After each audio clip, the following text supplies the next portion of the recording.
नमस्कार सर। जैसा कि बताया गया है, मेरा नाम रमेश पटेल है और मैं मध्य प्रदेश के बड़वानी जिले की बड़वानी तहसील के एक छोटे से गांव में रहता हूं। Barwani clean fuels private limited Taranika farmers producer company के सभी डायरेक्टर्स की ओर से अपनी ओर से आप सभी को नववर्ष के लिए मंगल कामनाएं, शुभकामनाएं प्रेषित करता हूं। हमारे एमसीएल परिवार की मुखिया श्रीमती मीरा घोलप माताजी, आवाज आ रही है? Yes, sir. You are audible. So you are audible and please share your PPT. आ रही है सर, आवाज आ रही है।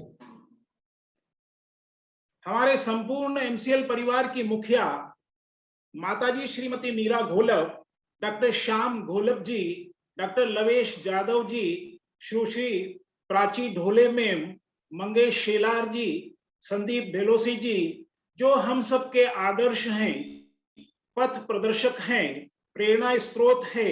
साथ ही आप सभी prime BDA, senior BDA, BDA एवं सभी एमबीएस ओनर जो एक विशेष सोच के लिए अपनी भारत माता के प्रति, अपनी मातृभूमि के प्रति अपने दायित्व का निर्वाह करने के लिए एमसीएल से जुड़े हैं, आप सभी को बहुत ही सम्मान पूर्वक नमन करता हूं, प्रणाम करता हूं।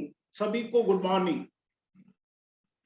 साथियों, हमारी ऐसी मान्यता है कि जब किसी व्यक्ति के इस जन्म के साथ साथ पूर्व जन्म के भी पुण्यों का उदय होता है, उसे उसके प्रारब्ध का, सत्कर्मों का फल मिलना होता है, तब कहीं जाकर उसे लोक मंगल, लोक कल्याण, देश सेवा, समाज सेवा के कार्य करने का सुअवसर मिलता है।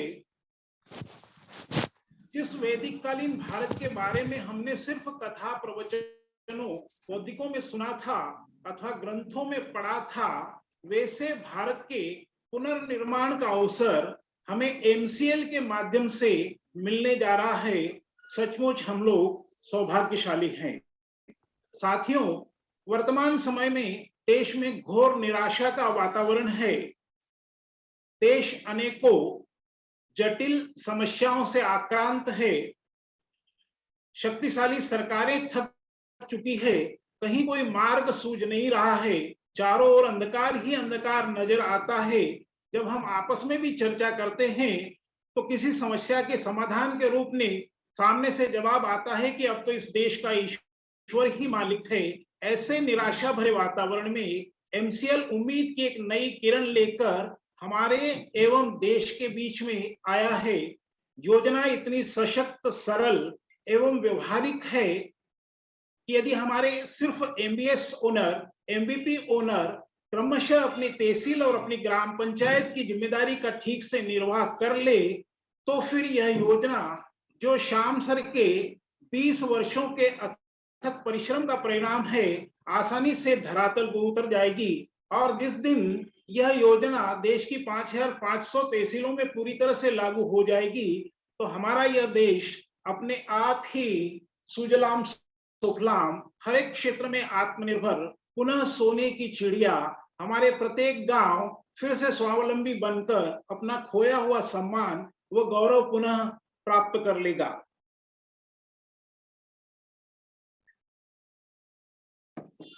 सर, सभी को मेरी आवाज ठीक से आ रही है? यस आ रही है। यस सर, आ रही है सर, बहुत बढ़िया। जी सर। साथियों, मुझे पूर्ण विश्वास है, आ रही है सर आवाज। मुझे पूर्ण विश्वास है कि वह दिन दूर नहीं जब हिंदुस्तान के प्रत्येक गांव में चौराहों पर डॉक्टर श्याम सर की प्रतिमा लगेगी और देशवासी उसे पूरी श्रद्धा के साथ में पूजेंगे। साथियों, हम कोई नया काम नहीं करने जा रहे हैं। जो स्थान हमारे पूर्वज प्राप्त कर चुके थे, दुर्भाग्यवश अनेकों कारणों से उसे बनाए नहीं रख सके, क्योंकि उत्थान और पतन की अपनी विधा है। प्रत्येक उत्कर्ष के साथ साथ अवसान भी आता है, लेकिन खुशी की बात यह है कि अवसान के बाद, पतन के बाद में फिर से उत्थान और उत्कर्ष का क्रम होता है। और एक बार फिर मैं कहूंगा कि हम लोग बहुत भाग्यशाली हैं कि हम उस उत्कर्ष के काल में, उस राइजिंग पीरियड में हमारा जन्म हुआ है। साथियों, एग्जीक्यूशन के बारे में कैसे करना है, इसके तो आप सब लोग माहिर हैं, एक्सपर्ट हैं। और वैसे भी हमारे श्याम सर जो हैं, वो प्रति शुक्रवार हम सबको अपना बनाने में लगातार लगे हुए हैं। मैं प्रयास करूंगा कि एग्जीक्यूशन क्यों किया जाए, या भारत की वर्तमान परिस्थितियों को देखते हुए इस कार्य को करने की क्या आवश्यकता है। अगर इस बात पर थोड़ा सा जोर दिया जाए, यह कारण यदि हमें स्पष्ट होगा, तो फिर कैसे करना है यह तो एकदम सरल हो जाएगा, कोई उसमें ज्यादा दिक्कत नहीं आएगी।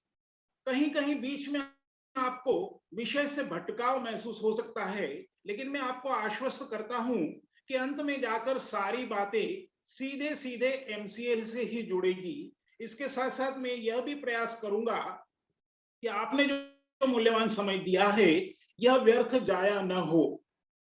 एक और बात, मंगेश सर ने मेरी जरूरत से ज्यादा तारीफ कर दी है, एक कारण तो ये, दूसरा ये कि इस तरह के वेबिनार में भाग लेने का मेरा ये पहला अवसर है। तीसरा ये कि पहला अवसर होने की वजह से समय में भी थोड़ा सा आगे पीछे हो सकता है। तो अब ये मेरे लिए आवश्यक हो गया है कि मैं आरंभ में ही आप लोगों से माफी मांग लूं, क्षमा प्रार्थना कर लूं, और उम्मीद करता हूं कि आप मुझे मेरी किसी भी त्रुटि के लिए क्षमा करेंगे।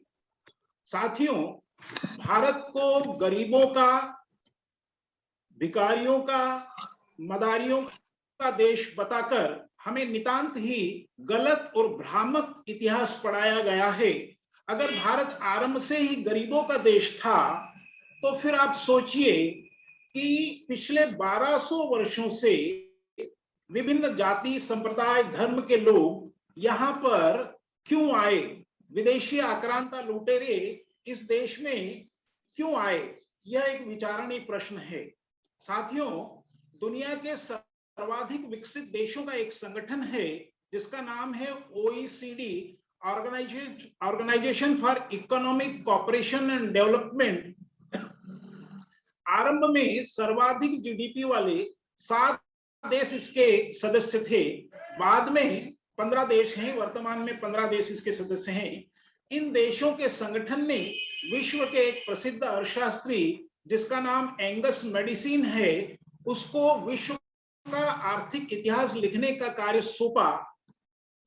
चूंकि पश्चिम देशों में जो काल चक्र की गणना है वो 0 ईस्वी से आरंभ होती है, इसलिए उन्होंने उसे 0 ईस्वी से 2000 ईस्वी तक के भारत विश्व के इतिहास, विश्व का आर्थिक इतिहास लिखने का काम सौंपा। यह पुस्तक लिखी गई। इस पुस्तक का नाम है economic history of the world, millennium perspective by Angus Maddison, और यह पुस्तक OECD.org वेबसाइट पर देखी जा सकती है।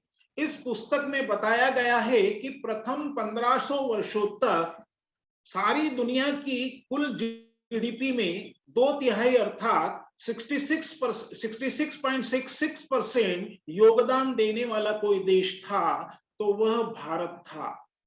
इस बात के भी प्रमाण है कि 1750 ईस्वी तक भी भारत का जो कंट्रीब्यूशन है वो 20-22% तक था। एक और अंग्रेज लेखक दंपत्ति है जिनका नाम है विल डुरांट और एरियल डुरांट। उन्होंने 11 खंडों में एक पुस्तक लिखी है और उस पुस्तक का नाम है स्टोरी ऑफ सिविलाइजेशन।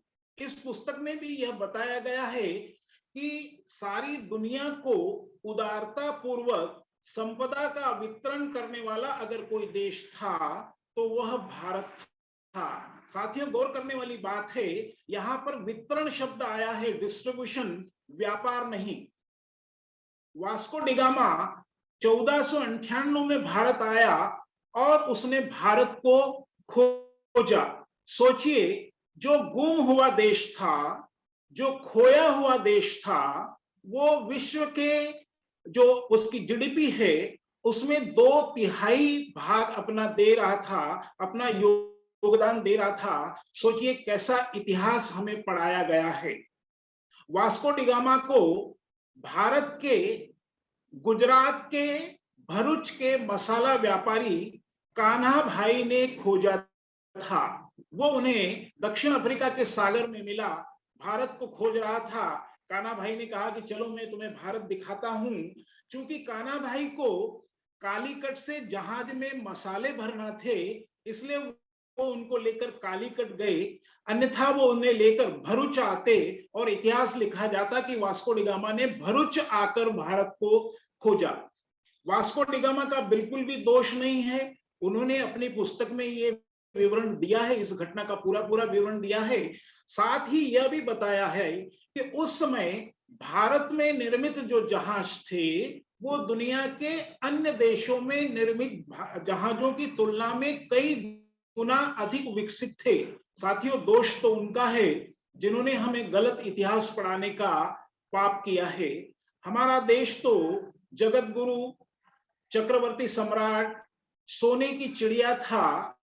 ज्ञान विज्ञान की अनेक दिशा धाराएं अनेक देशों को इस पावन भूमि भारत से ही प्रवाहित हुई है। जब दुनिया के आधे से अधिक देशों के लोग अपना बदन छुपाने के लिए वृक्षों के पत्ते और छाल अपने बदन पर लपेटे थे, उस समय भारत में 300 काउंट के धागे से मलमल बनता था। धागों के क्षेत्र में जितने अधिक काउंट हो, धागा उतना महीन माना जाता है। आधुनिक भारत तो 150-200 काउंट से, आधुनिक विज्ञान तो 150-200 काउंट से अधिक के धागे बनाने की स्थिति में नहीं है। और वो मलमल का पूरा थान एक छोटी सी माचिस की डिबिया में से पूरा का पूरा गुजर सकता था।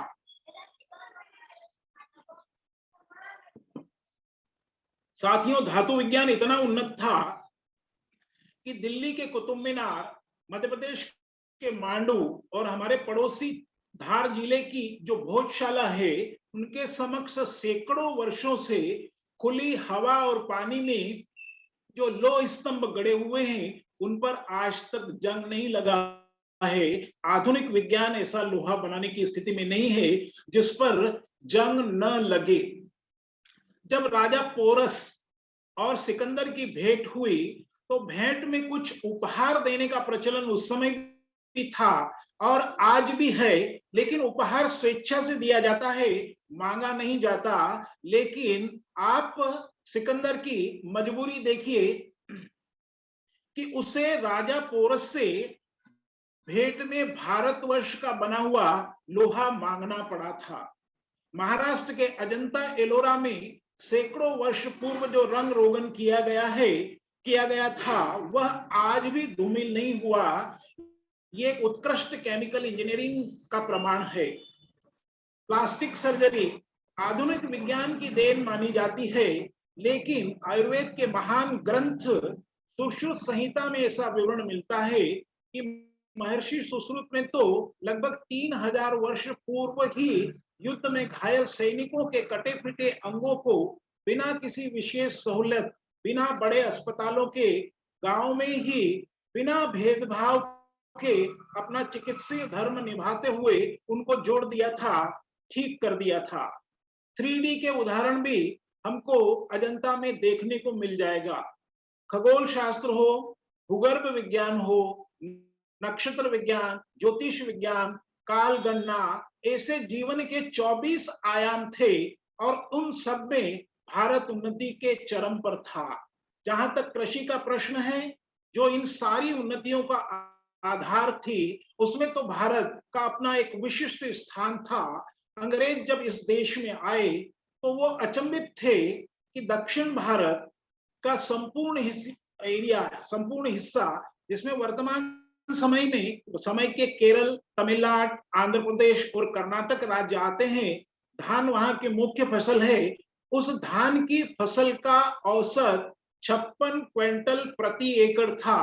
देश में गन्ने के उत्पादन का औसत 1200 क्विंटल प्रति एकड़ था। कमोबेश यही स्थिति देश के अन्य भागों में अन्य फसलों की भी थी। तो अंग्रेजों ने इस बात के लिए एक सर्वे करवाया कि आखिर इतनी उन्नति का राज क्या है, जबकि उसी समय दुनिया के कई देश भुखमरी के शिकार थे और भारत में उत्पादन की यह स्थिति थी। तो उस सर्वे का जब परिणाम आया तो उससे यह बात सामने आई कि इसमें भारतीय नस्ल का गोवंश है। साथियों, उस समय भारत में देशी नस्ल की लगभग 300 विभिन्न प्रजातियां थी और जहां तक संख्या का सवाल है तो करोड़ों में थी। उस समय की जनसंख्या के 2 गुना 3 गुना, कहीं कहीं पर 4 गुना 5 गुना अधिक तक भी थी। और इतना जो ये गौवंश था, यह हमें गौमूत्र देता था, गोबर देता था। और आप गाय के बारे में तो जानते ही हैं कि संपूर्ण ब्रह्मांड में एकमात्र ऐसा जीव है जिसका मल और मूत्र भी पवित्र माना जाता है। भारतीय संस्कृति में जन्म से लेकर मृत्यु तक 16 संस्कार बताए गए हैं, लेकिन कोई एक भी संस्कार ऐसा नहीं है जो बिना गाय के गौमूत्र और गोबर के पूर्ण होता हो। तो इस तरह का इतना उत्तम गुणवत्ता युक्त अमृत तुल्य गौमूत्र और गोबर जब हमारे खेतों में जाता था तो भरपूर पुष्टिदायक उत्तम क्वालिटी का अन्न, फल, सब्जी, दालें, अनाज, मसाले सभी कुछ होता था। और देश के अन्य उत्पादनों के साथ में जो कृषि उत्पादन है वह भी भारी मात्रा में विदेशों को निर्यात होता था। साथियों, उस समय ये पेपर करेंसी नहीं थी, उस समय वस्तु विनिमय था। वस्तु के बदले वस्तु मिलती थी और इन सारे निर्यात के बदले हमें मूल्यवान धातु, सोना, चांदी, हीरे, जवाहरात आदि मिलते थे। और इस कारण से इस प्रकार से भारत सोने की चिड़िया था। इतना धन था कि मोहम्मद गजनवी ने सोमनाथ को 17 बार लूटा लेकिन पूरी तरह से लूट नहीं पाया। इसी प्रकार से रॉबर्ट क्लाइव अकेले पश्चिम बंगाल से 900 पानी के जहाज भरकर सोना, चांदी, हीरे, जवाहरात लूट कर ले गया।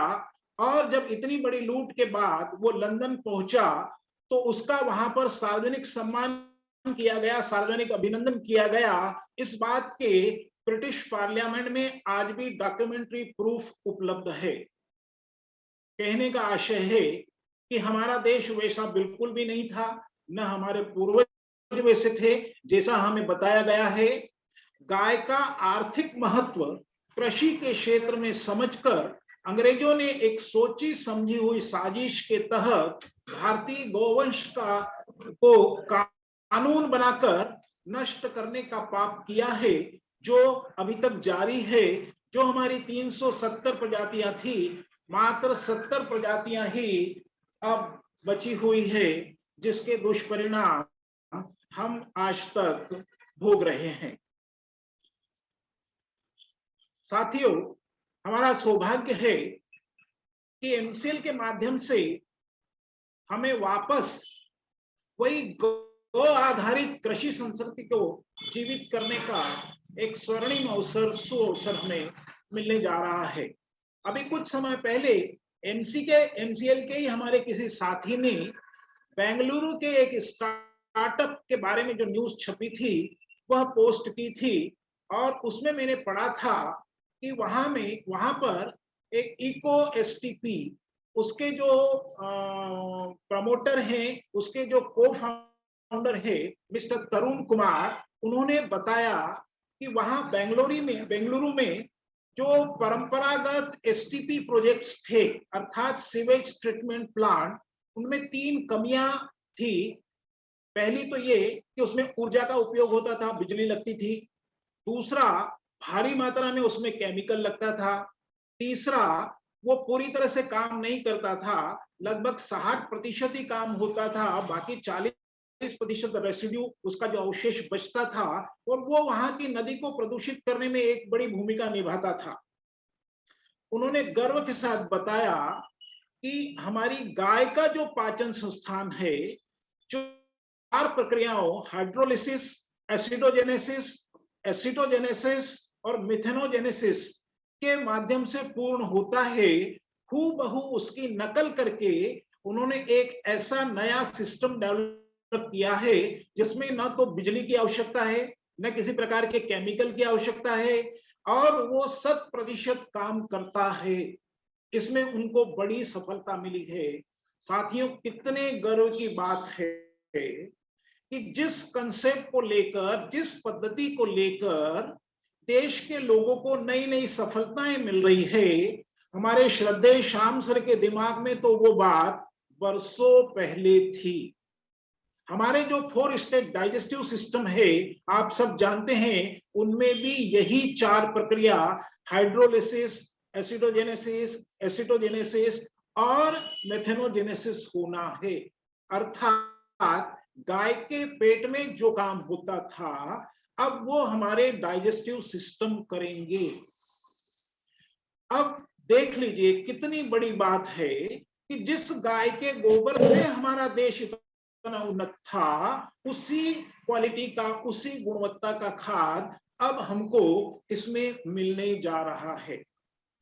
हम कहते थे कि हम राम जैसे मर्यादा पुरुषोत्तम, कृष्ण जैसे योगेश्वर, दधीची जैसे त्यागी, हरिश्चंद्र जैसे सत्यवादी, भीष्म जैसे प्रतिज्ञा पालक, कर्ण जैसे दानवीर, ऐसे अनेकों सैकड़ों महामानवों, देवमानवों की हम संतान है। इस बात का हमें गर्व है। हम इस पावन भारत भूमि, जिसे मात्र हम भूखंड या जमीन का टुकड़ा नहीं मानते, वरन अपनी माता मानते हैं, वहां पर हमने जन्म लिया है। इस बात का भी हमें गर्व है। अब बड़े गर्व के साथ हम यह भी उसमें जोड़ सकते हैं कि हम एमसीएल से जुड़े हुए हैं, एमसीएल की विचारधारा से जुड़े हुए हैं, या हम एमसीएल के अपने आप में बहुत महत्वपूर्ण अंग है।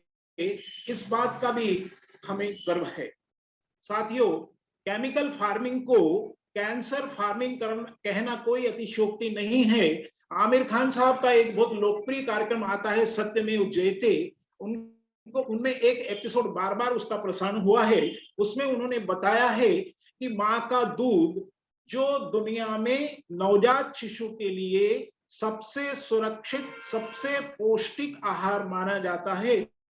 अभी पिछले एपिसोड में तो श्याम सर ने उसमें और ये नई बात जोड़ी है कि वो हर प्रकार के वैक्सीनेशन का काम करता है। वो मां का दूध भी अब सुरक्षित नहीं है, वो जहरीला हो गया है। कानपुर आईआईटी की एक शोध छात्रा जिसका नाम रश्मि सांगी है, वो वहां पर अभी रिसर्च साइंटिस्ट है। उन्होंने 5-5 हजार महिलाओं के ग्रुप पर अध्ययन किया और उसमें यह बताया गया कि मां के दूध में इंडोसल्फान नामक खतरनाक जहर, जो लगभग सारे दुनिया में बैन है, उसकी मात्रा उसकी परमिसेबल लिमिट से 800% अधिक, यानी 8 गुना अधिक पाई गई है। इसके साथ साथ एक और खतरनाक जहर क्लोरोपाइरिफास, वह भी 400% अर्थात 4 गुना अधिक पाया गया है। सोचिए, जब मां का दूध सुरक्षित नहीं है तो फिर और क्या सुरक्षित है। इस तरह के कई सर्वे समय समय पर लोकल अखबारों में भी आते रहे हैं। एक सर्वे में यह बताया गया था कि 365 दिन अर्थात 1 वर्ष में इस देश के प्रत्येक मनुष्य के शरीर में लगभग 1600 ग्राम एनपीके अर्थात यूरिया, डीएपी और पोटाश और लगभग 150 ml कीटनाशक, जिसमें तमाम प्रकार के insecticide, pesticide, herbicide, weedicide, fungicide सभी कुछ शामिल है, वो 1 वर्ष के अंदर मनुष्य के शरीर में जा रहे हैं। जिसका दुष्परिणाम ये है कि दिन ब दिन हमारी रोग प्रतिरोधक शक्ति कम होती जा रही है और हम नई नई बीमारियों से ग्रसित होते जा रहे हैं। साथियों, हमारी 3 मौलिक आवश्यकताएं हैं, भोजन, पानी और प्राणवायु। इन तीनों के बिना कोई भी जीवन संभव नहीं है। कपड़ा या मकान हमारी मौलिक आवश्यकता नहीं है, उसके बिना भी हम जिंदा रह सकते हैं, हमारे प्राणों को कोई संकट नहीं है, लेकिन इन 3 चीजें बिना हम जिंदा नहीं रह सकते। दूसरी बात यह है कि मनुष्य के हाथ में किसी वस्तु को नष्ट करने का अधिकार नहीं है, वो मात्र उसका रूप परिवर्तन कर सकता है। किसी वस्तु को जला देना उसे नष्ट करने का सबसे अच्छा उदाहरण प्रतीत होता है। लेकिन यदि मान लीजिए हम किसी लकड़ी को तोड़कर 1 किलो उसका एक टुकड़ा लें और उसको जला दें, तो जलाने पर कुछ राख बनेगी, कुछ कोयला बनेगा, कुछ हवा में धुआं बनकर उड़ जाएगा, कुछ गैसेस बनेगी, कुछ ऊर्जा के रूप में चला जाएगा। लेकिन इन सारी चीजों को एक बार फिर से तोला जाए तो उसका पूरा वजन 1 किलो या 1000 ग्राम होगा, 1 ग्राम भी कम नहीं होगा, यह वैज्ञानिक प्रमाणित कर चुके हैं। अब सोचिए, जब जलाने से कोई चीज नष्ट नहीं होती, तो यह जो हजारों हजारों टन विष रोज रोज हम जमीन में डाल रहे हैं, धरती में डाल रहे हैं, क्या वो नष्ट होता है? उसका भी मात्र रूप परिवर्तन होता है। एक और विडंबना देखिए कि खाने के लिए, जीव मात्र के खाने के लिए अगर कहीं से आता है, तो वो सिर्फ और सिर्फ मिट्टी से आता है। दुनिया के किसी कारखाने में खाने की कोई चीज नहीं बनती। यदि किसी कारखाने को हम गेहूं देंगे, तो वो हमें आटा, मैदा, रवा, ब्रेड, बिस्किट बनाकर दे देगा। अगर हम उसको ऑयल सीड देंगे तो तेल बनाकर दे देगा। यदि उसे गन्ना देंगे तो वो हमको गुड़ या शक्कर बनाकर दे देगा। लेकिन ये गन्ना, ऑयल सीड, गेहूं, ये किसी भी कारखाने में पैदा नहीं होता है। यह सिर्फ और सिर्फ मिट्टी से आता है, और उस मिट्टी में हम रोज रोज रोज इतना जहर डाल रहे हैं। साथियों, MCL के 2 कॉन्सेप्ट है। एक तो स्वच्छ ऊर्जा के माध्यम से पर्यावरण का संवर्धन करना, और दूसरा ऑर्गेनिक खेती करके, ऑर्गेनिक फूड द्वारा मानव जाति के स्वास्थ्य का संवर्धन करना। सोचिए कितने बड़े कॉन्सेप्ट हैं। सारी दुनिया का ध्यान इन 2 ही बातों पर है, क्योंकि जीवन के लिए ये दोनों ही अत्यंत आवश्यक है। ये ऐसी आवश्यकता है जो इस दुनिया में हर एक व्यक्ति को लगना है, और रोज रोज लगना है। आप बताइए, क्या इसकी कभी जीवन में कोई कमी इसकी डिमांड में, मांग में हो सकती है? मतलब आप कितना बड़ा काम करने जा रहे हैं, हमारे बिजनेस का क्या वॉल्यूम होगा, इस बात के लिए भी हमें गर्व है कि हम एक ऐसी संस्था से जुड़े हुए हैं। बहुत सारे कारणों के अतिरिक्त तो विशेष बातें मुझे MCL करने के लिए आकर्षित तो क्या बाध्य करती है कि मुझे जरूर करना ही चाहिए। उसमें से पहला है समाज का ऋण। साथियों, हम आप में से आज जो कोई जिस स्थिति में है, चाहे वो डॉक्टर हो, इंजीनियर हो, कोई उद्योगपति हो, व्यापारी हो, कोई नेता हो, अभिनेता हो, यहां तक कि किसी देश का प्रधानमंत्री अथवा राष्ट्रपति हो, उसे उस स्थिति तक पहुंचाने में समाज ने महत्वपूर्ण भूमिका निभाई है। एक डॉक्टर का उदाहरण ले लीजिए। अपने प्राथमिक विद्यालय से लेकर मेडिकल कॉलेज की पढ़ाई करने तक उसने जिन विभिन्न भवनों का उपयोग किया है, वे अन्य हजारों हजारों लोगों के श्रम से बनी हुई है। उसने जिन सड़कों का, जिन वाहनों का उपयोग किया है, वे भी अन्य लोगों के श्रम से तैयार हुई है। जिन पुस्तकों का, जिन वस्त्रों का उसने उपयोग किया है, उसमें भी अन्य लोगों का श्रम लगा हुआ है। जिस भोजन को खाकर उसने अपने शरीर का पोषण किया है, वह भी अन्य हजारों हजारों किसानों के परिश्रम से बना हुआ है। और व्यक्तिगत जो योग्यता है, निसंदेह उसका अपना महत्व होता है। लेकिन आप कल्पना कीजिए, कोई कितना भी प्रतिभाशाली व्यक्ति हो, लेकिन यदि उसे ये मौलिक सहूलतें न मिली होती, तो क्या उसका डॉक्टर बनना संभव था? आप सोचिए, आपके पास में बहुत कीमती, बहुत महंगी एक नई कार है, एक कुशल ड्राइवर भी है, आपकी जेब में डीजल पेट्रोल डलवाने के लिए पर्याप्त पैसा भी है, लेकिन एक शहर से दूसरे शहर में आपको जाना है, और उसके बीच मान लीजिए यदि सड़क नहीं बनी हुई है, तो क्या इस कार, ड्राइवर और आपकी जेब में रखे पैसे की कोई उपयोगिता है? इस नाते समाज का ऋण वापस चुकाना अपने सामर्थ्य अनुसार, यह हम सबका परम कर्तव्य होता है। अभी तक स्थिति थी, एक अंग्रेजी में ऐसा कहा गया है, cursed with the hand that is empty when the heart is full to help all the community। मैं ऐसे हाथ से श्रापित हूं जो खाली है, लेकिन मन में पूरे समाज का भला करने की उमंग है, इच्छा है। तो आज तक तो हमारे साथ में ये परिस्थिति थी, हम खाली हाथ थे। लेकिन MCL के से जुड़ने के बाद में सोचिए, 20% CSR फंड, जो सारी दुनिया में MCL एक ऐसी कंपनी है जिसने इतनी बड़ी व्यवस्था की है। अन्यथा बड़ी से बड़ी कंपनियां 1-2%, 5% तक सिमट जाती है। सोचिए, इस 20% से कितना रुपया आएगा और हम बहुत आसानी से समाज का ऋण वापस कर सकते हैं। दूसरी जो बात मुझे सबसे ज्यादा आकर्षित करती है वह यह है कि संगठन में शक्ति होती है, ताकत होती है, यह सब हम भली प्रकार जानते हैं।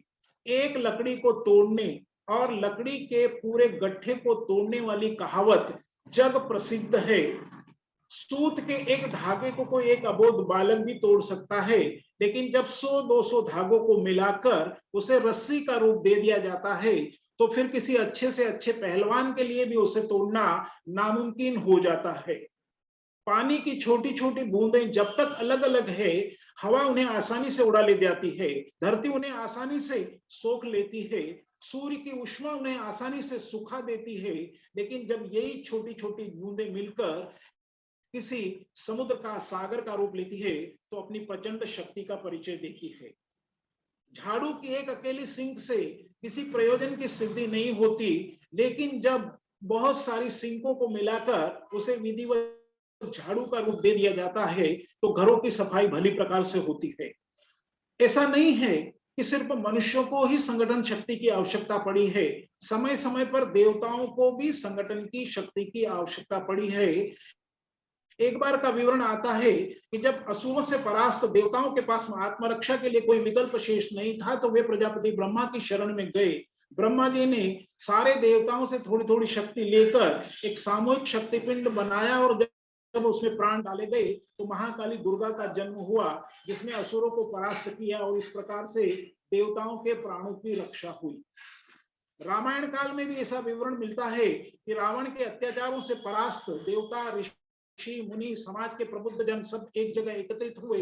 एक घड़े में अपने रक्त की एक एक बूंद को एकत्रित किया गया और उस घड़े को जमीन में गाड़ा गया और इस प्रकार से माता सीता का जन्म हुआ जो रावण वध का कारण बनी।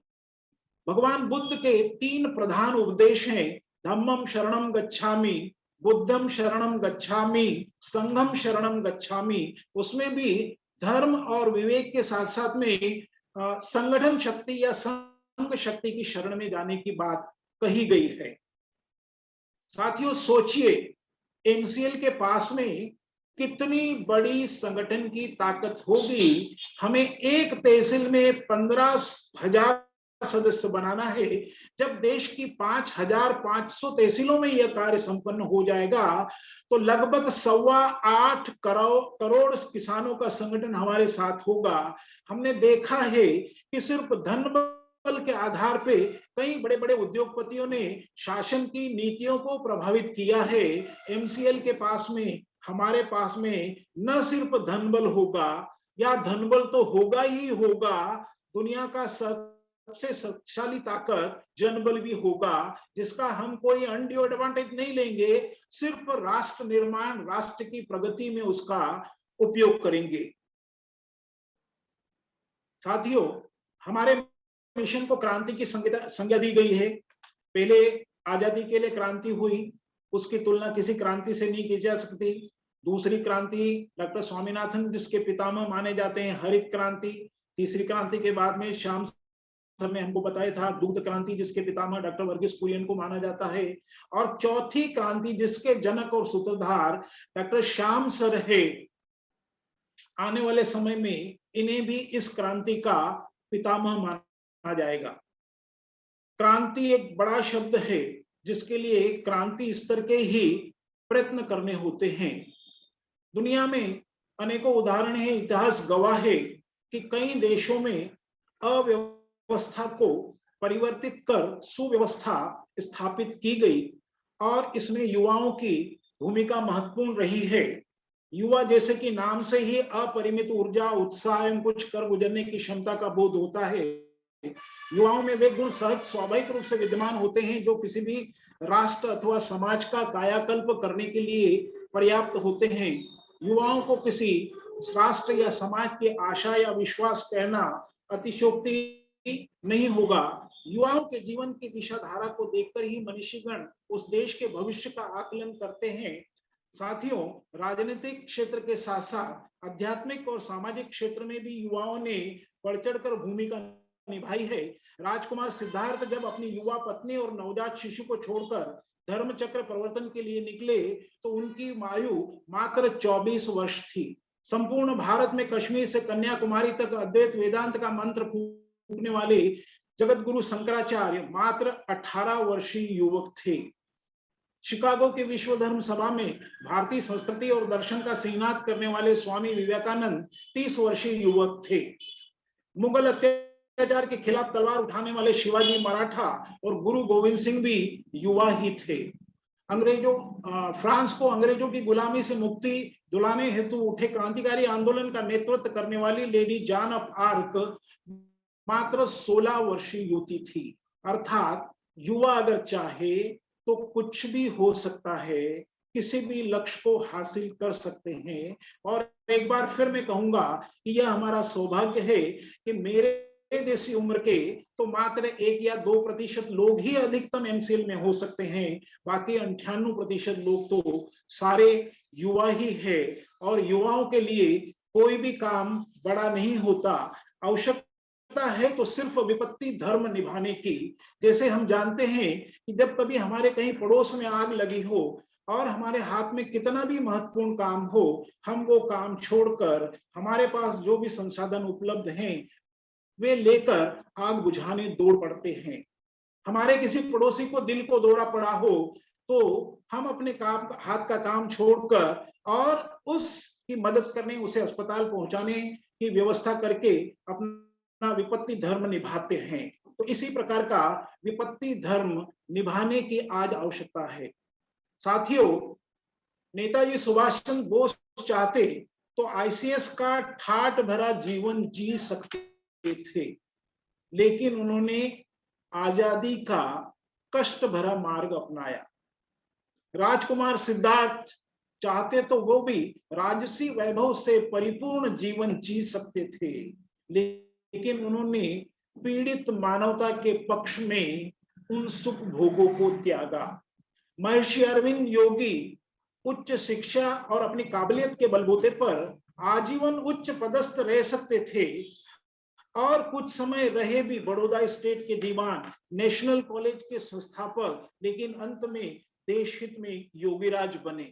स्वामी विवेकानंद ने कैलिफोर्निया के शेक्सपियर हॉल में अपने दिए गए भाषण के दौरान कहा था कि मेरे समक्ष 2 विकल्प थे, एक तो मैं अपने आप को अपने परिवार की सुख सुविधाओं तक सीमित रखूं और दूसरा उन महान विचारों को सारी दुनिया में फैलाऊं, उनका प्रचार प्रसार करूं जो सारी मानवता के कल्याण के लिए थे। और हम आप सब जानते हैं कि उनका फैसला मानव कल्याण के पक्ष में गया। साथियों, ये तो इतिहास के उदाहरण है। अब हमारे सामने एक जीते जागते उदाहरण है। आप सब जानते हैं कि श्याम सर आईएएस हैं, तो वो भी आईएएस का ठाड़ भरा जीवन जी सकते थे, घर संसार बसाकर अपने आप को अपने सुविधाओं तक, अपने परिवार की सुविधाओं तक सीमित रख सकते थे, लेकिन उन्होंने भी दूसरा कठिन मार्ग चुना। देशवासियों के दुख दर्द को समझा, उनके दुख के निवारण का मार्ग चुना। हम सबको श्याम सर की सोच पर, उनके व्यक्तित्व पर गर्व है और मैं सबकी ओर से श्याम सर को यह आश्वासन दिलाना चाहता हूं कि हर परिस्थिति में हम आपके साथ हैं और आगे भी रहेंगे। साथियों, हम जानते हैं कि किसी भी बड़े कार्य के लिए बहुत अधिक धैर्य रखने की आवश्यकता है। ईश्वर के साथ साथ यह दुनिया और इस दुनिया के लोग भी जब किसी व्यक्ति को कोई बहुत बड़ा उच्च स्थान देना चाहते हैं, उसे सम्मान देना चाहते हैं, तो वे भी पहले उसे परखना चाहते हैं कि यह व्यक्ति जिसको यह सम्मान दिया जाना है, इस सम्मान का पात्र है भी अथवा नहीं। सफलता के मार्ग में आने वाले कष्ट, कठिनाइयों, संघर्षों का दृढ़ता पूर्वक सामना कर भी सकता है अथवा नहीं। किसी पत्थर के टुकड़े को या धातु को कितनी कष्टजनक, कितनी कष्टदायक परिस्थितियों से गुजरना पड़ता है, तब कहीं जाकर उसे भगवान की मूरत बनने का गौरवमयी पद प्राप्त हो पाता है। साथियों, हमने बचपन से सुना है कि धैर्य का फल मीठा होता है। अंग्रेजी में उसे कुछ इस तरह से कहा गया है कि patience is bitter but it's a fruit is sweet. Kabirdas ji ने कहा है, धीरे धीरे रे मना, धीरे धीरे सब होय, माली सींचे सो घड़ा, ऋतु आवे फल होय। संत पलटूदास जी ने भी कुछ इस प्रकार कहा है, कारज धीरे होत है, काहे होत अधीर, समय पाए तरुवर फरे, केतिक सींचो नीर। मतलब समय आने पर ही फल मिलेगा, आप कितनी भी अधिक सिंचाई क्यों न करें। साथियों, हर प्रत्येक काम की एक प्रक्रिया होती है, एक निर्धारित समय होता है। हम जिस दिन बीज बोते हैं उसी दिन फल हमें नहीं मिल जाता। गेहूं, चना, चावल ये ऐसी फसलें हैं कि 3-4 महीने में वो तैयार हो जाती है, लेकिन ताड़ का वृक्ष, उसको तैयार होने में 20 वर्ष लगते हैं, लेकिन जब एक बार वो तैयार हो जाता है तो फिर वो 100 वर्षों तक फल देता है। जिंदगी में लंबी रेस के घोड़े वही साबित हुए हैं जिन्होंने धैर्य रखा है। धैर्य एक साहसी पुरुष का लक्षण है। हम सभी जानते हैं कि अब्राहम लिंकन 21 वर्ष की आयु में वार्ड मेंबर का चुनाव हार गए। 22 वर्ष की आयु में विवाह में असफल हो गए। 24 वर्ष की आयु में व्यापार में बुरी तरह से असफल हो गए। 27 वर्ष की आयु में जो विवाह का विवाद चल रहा था उसकी परिणति तलाक के रूप में हुई। 32 वर्ष में सांसद का चुनाव हार गए। 37 वर्ष की उम्र में फिर से चुनाव हारे। 42 में फिर हारे। 47 में फिर हारे, लेकिन 52 वर्ष की उम्र में दुनिया के सबसे शक्तिशाली राष्ट्र के राष्ट्रपति बन गए और एक सफलतम राष्ट्रपति का उनका कार्यकाल रहा है। माउंटेन मैन दशरथ माझी ने 22 वर्षों तक धैर्य रखा। रंग भेद नीति के जनक नेल्सन मंडेला ने 27 वर्षों तक धैर्य रखा और अपना नाम अमर कर गए। धैर्य के बारे में कहा गया है कि यह एक देवीय संपदा है। एक चीनी कहावत है कि धैर्य का एक क्षण आपको किसी विपदा से बचा सकता है और अधीरता का एक पल आपको किसी विपदा में डाल सकता है। हमारा मिशन बड़ा है। हम तो दुनिया को दिशा देने वाले हैं। जब कोई हम छोटा मोटा काम करते हैं तब भी उसमें समय लगता है, कठिनाइयां आती है। हमारे सम्मानीय कार्तिक सर तो हमेशा कहते हैं कि एमसीएल में अगर कोई बड़ी से बड़ी अथवा सबसे तो वो मात्र इतनी है कि हमारे प्रोजेक्ट 4-6 महीने देर से लगेंगे। इसके अलावा और किसी प्रकार की कोई रिस्क नहीं है। तो साथियों, आप भी इस धैर्य रूपी देवी संपदा का इस्तेमाल कीजिए। समय आने पर सब कुछ होगा, होना आरंभ हो गया है, हो रहा है। कल ही मुझे सूचना मिली है कि मेरे 3-4 कामों के लिए वर्क ऑर्डर हो गए हैं। साथियों, आप देखेंगे कि इस सृष्टि में जितनी स्थिर व्यवस्थाएं हैं वो सारी चक्राकार क्रम में, गोलाकार क्रम में है। उदाहरण के लिए सोमवार से रविवार, फिर वापस सोमवार, जनवरी से दिसंबर, फिर वापस जनवरी। सुबह होती है, दोपहर होती है, शाम होती है, रात्रि होती है, उसके बाद फिर से सुबह। ऋतुओं में आप देख लीजिए तो ठंड, ठंड के बाद गर्मी, गर्मी के बाद में फिर बारिश, हमारे जन्म होता है, बड़े होते हैं, युवा, प्रौढ़, वृद्ध, अंत में मृत्यु होती है, फिर से जन्म। अर्थात कहने का ये आशय कि सब कुछ चक्राकार क्रम में चल रहा है, सब कुछ गोलाकार गोलाकार क्रम में चल रहा है। स्वास्तिक जो है वो 4 युगों का प्रतीक है और उनका क्रम है सर्वप्रथम सतयुग, फिर त्रेता, फिर द्वापर और द्वापर के बाद में कलयुग। हम में से किसी को भी संदेह नहीं है कि ये कलयुग चल रहा है और कहें कि घोर कलयुग चल रहा है।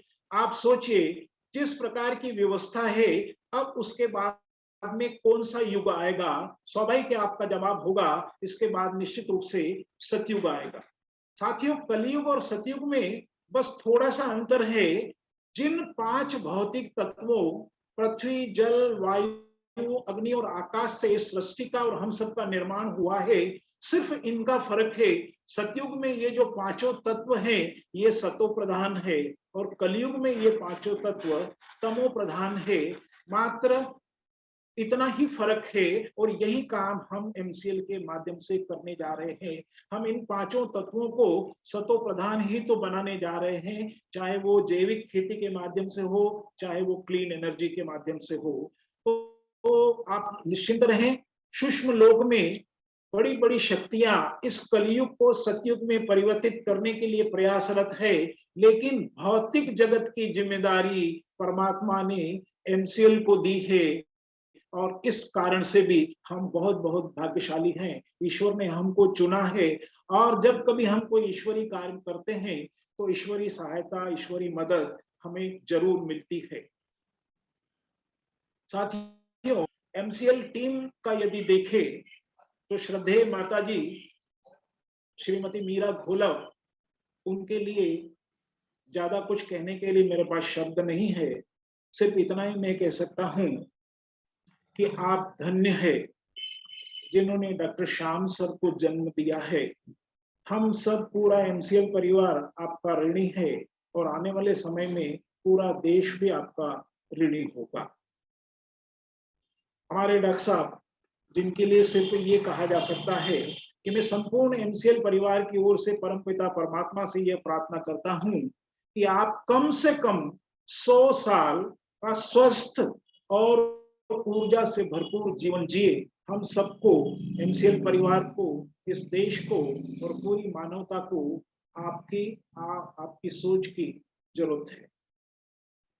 प्राची में इतनी टैलेंटेड होते हुए सादगी और सरलता की प्रतिमूर्ति, तमाम भौतिक सांसारिक आकर्षणों से दूर, एकदम सरल, जो लगातार अपनी श्रम साधना में हुई है, जिन्हें देखते ही मन में श्रद्धा का भाव पैदा होता है। डॉक्टर लवेश जादव जी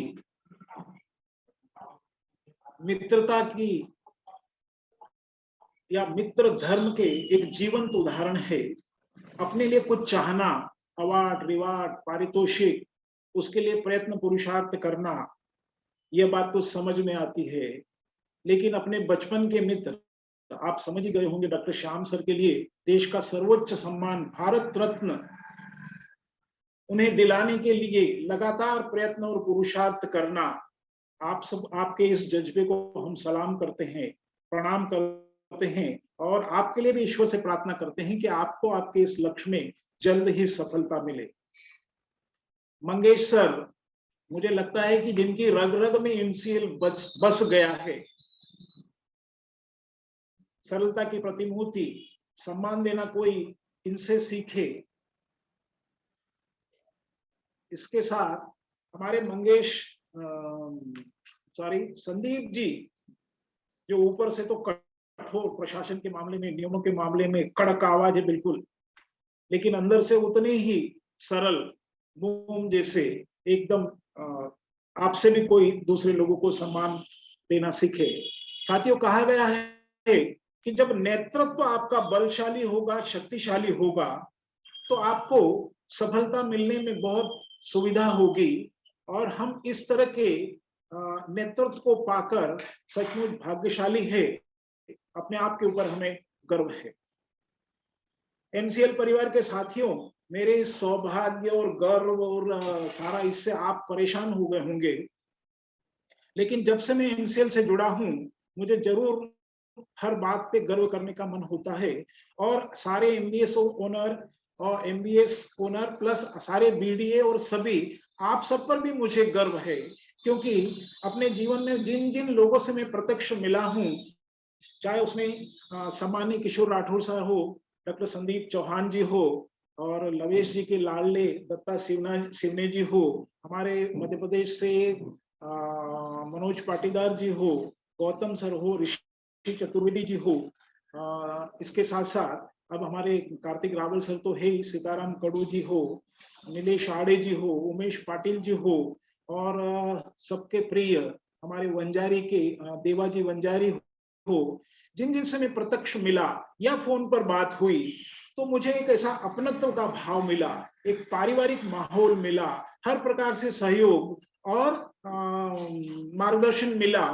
तो ऐसे साथियों को पाकर भी मुझे आप सब पर भी गर्व है।